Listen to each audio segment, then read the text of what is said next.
कहते हैं जिसके नसीब में तन्हाई लिख दी जाती है, उसकी चीखें कभी कभी इंसान नहीं जिन सुना करते हैं, और किसी रात वह दरवाज़ा खुल जाता है जो सिर्फ बेआज दुखों पर खुलता है।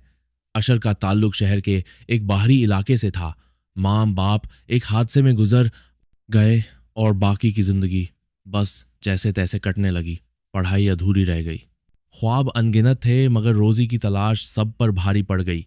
किस्मत उसे एक बड़े रईस के घर में नौकर बनाकर ले गई। शहर की पौश कॉलोनी में वह कोठी दूर से किसी महल जैसी लगती थी, लेकिन अशर को जल्दी ही समझ आ गया कि सोने की दीवारों के पीछे अक्सर दिल पत्थर के होते हैं। घर के मालिक थे तैयब खान। बाहर से तो इज्जतदार और शानदार, मगर अंदर से सख्त खुदगर्ज और घमंड से भरे हुए उनकी बीवी मिर्ज तैयब हमेशा अपनी ऐश परस्ती में खोई रहती, और उनकी बेटी अनाया बेहद खूबसूरत मगर जिद्दी और नौकरों को इंसान नहीं समझने वाली। अशर का दिन हाड़ू बर्तन और झूठे इल्जामों के बीच बीतता। कई बार उसे बिना गलती के थप्पड़ पड़े और कई रातें भूखे पेट गुजरी, लेकिन उसके अंदर का सब्र कभी टूटा नहीं। हर रात वह छत पर जाकर आसमान की तरफ देखता और धीरे धीरे सूर यासीन पढ़ता। वो किसी को पुकारता नहीं था, लेकिन शायद कोई उसे सुन रहा था। एक रात जब तैयब खान का परिवार किसी शादी में गया हुआ था, अशर हमेशा की तरह छत पर बैठा था। शहर की रोशनी दूर कहीं खो रही थी और आसपास खामोशी का राज था। तभी एक ठंडी नमी सी हवा चली और अशर को महसूस हुआ कि कोई उसके पास खड़ा है। उसने नजरें उठाई। एक लड़की, लेकिन ऐसी लड़की जो इस दुनिया की नहीं लगती थी।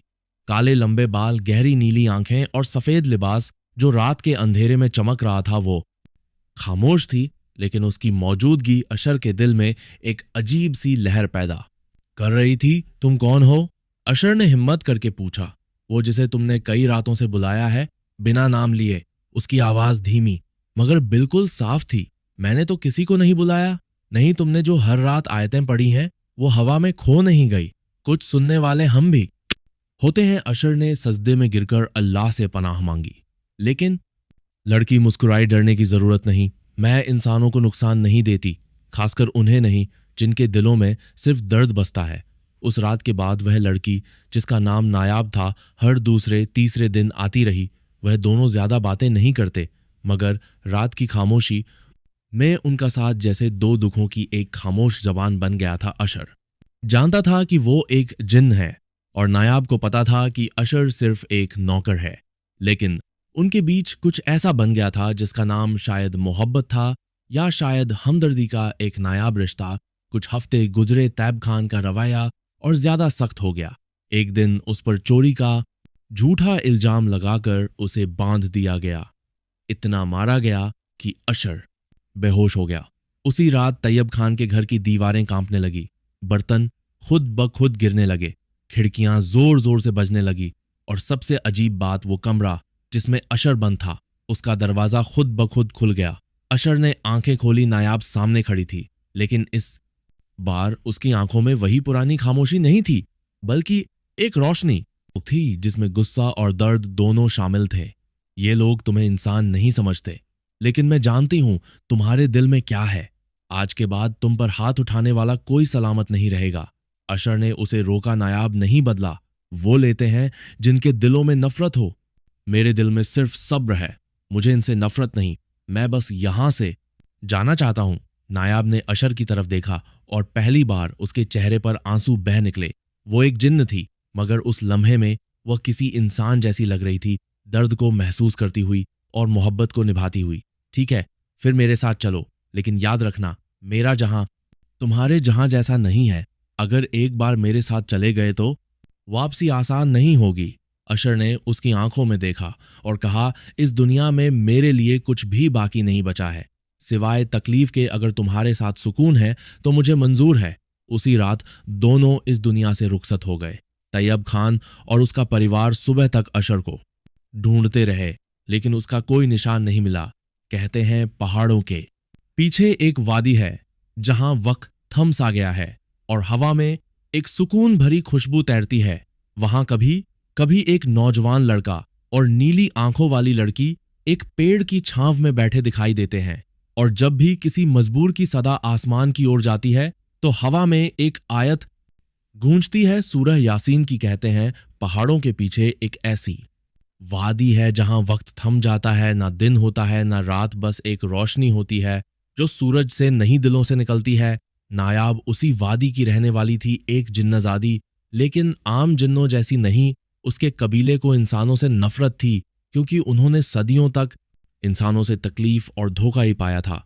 मगर नायाब उसने कभी किसी इंसान से मोहब्बत कर ली थी, और अब वह अशर को अपने साथ वहां ले आई थी। अशर को होश आए कुछ ही पल हुए थे। वो घास से ढकी जमीन पर लेटा था और ऊपर नीला आसमान नहीं बल्कि सफेद चमकती रोशनी थी। हर तरफ एक सुकून भरी खुशबू फैली हुई थी और हवा जैसे धीरे धीरे कुछ कह रही थी। मैं कहाँ हूं? अशर ने धीमे से पूछा। मेरे जहां। मैं नायाब की आवाज आई, लेकिन वो दिखी नहीं।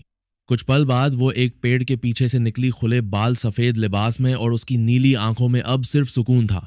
यह दुनिया किसी ख्वाब जैसी लगती है।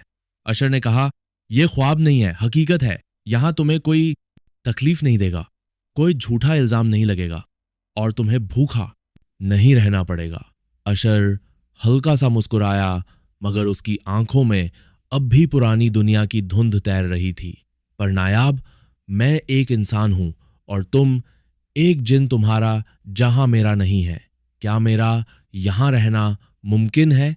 नायाब कुछ देर चुप रही, फिर बोली, हमारे कबीले के कानून बहुत सख्त हैं, लेकिन मैंने पहली बार किसी इंसान को यहां लाने की हिम्मत की है।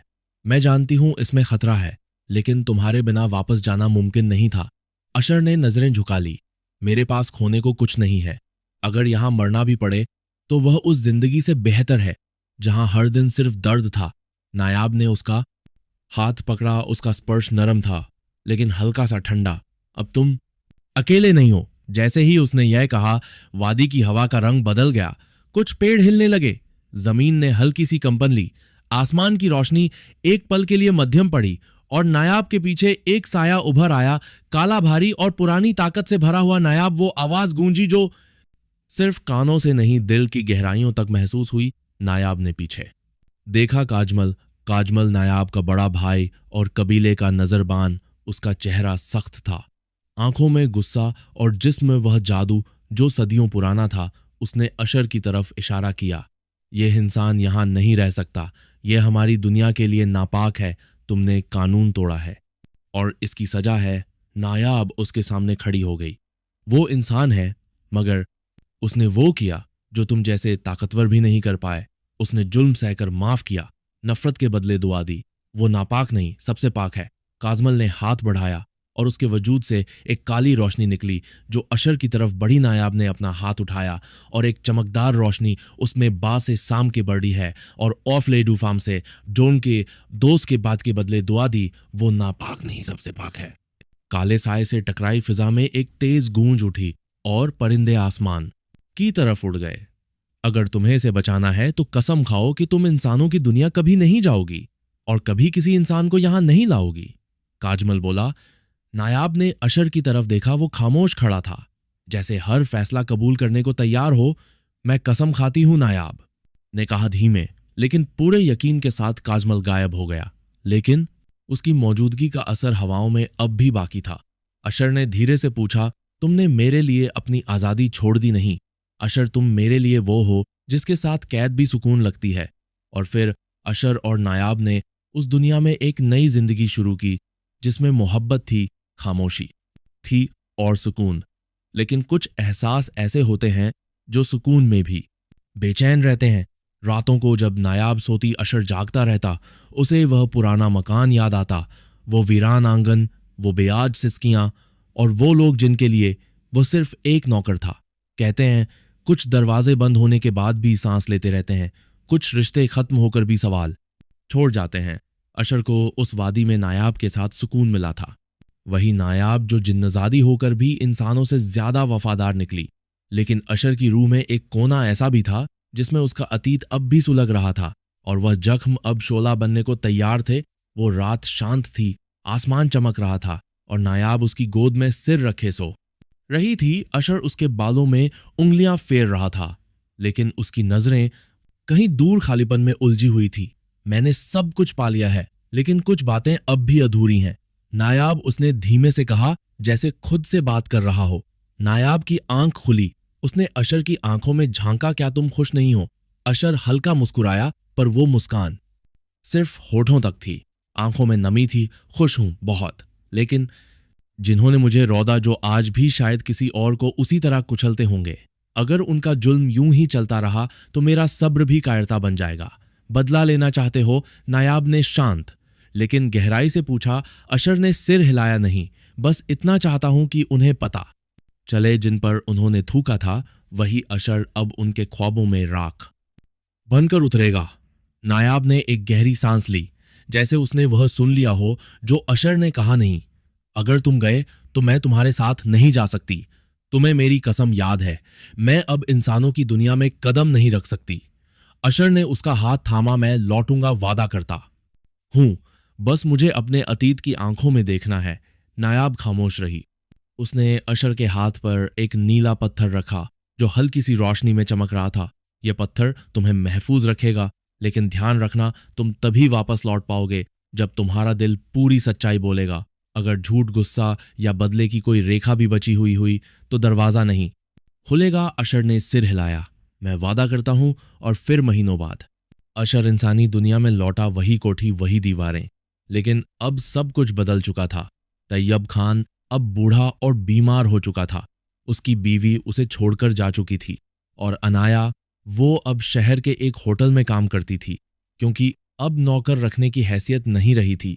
अशर ने खुद को छिपाकर सबको देखा। उसका दिल अजीब से दर्द से भर गया। जिन्होंने उसे तकलीफ दी, अब वह खुद जिंदगी से हारे हुए थे, लेकिन फिर भी अशर को वह सुकून नहीं मिला जिसकी तलाश में वह लौटा था। उसने कोठी की दीवार को छुआ, वही दीवार जहां उसे बांध कर मारा गया था। एक पल के लिए सब कुछ फिर से जिंदा हो उठा। वो चीखें, वो छोटें, वो तन्हाई। मैं अशर हूं, तैयब खान तुम्हारा वो नौकर जिसे तुमने एक गुलाम समझा, उसने चिल्लाकर कहा। लेकिन उसकी आवाज सिर्फ उसी तक सीमित रही, जैसे कायनात ने उसके गुस्से को खुद में समो लिया हो।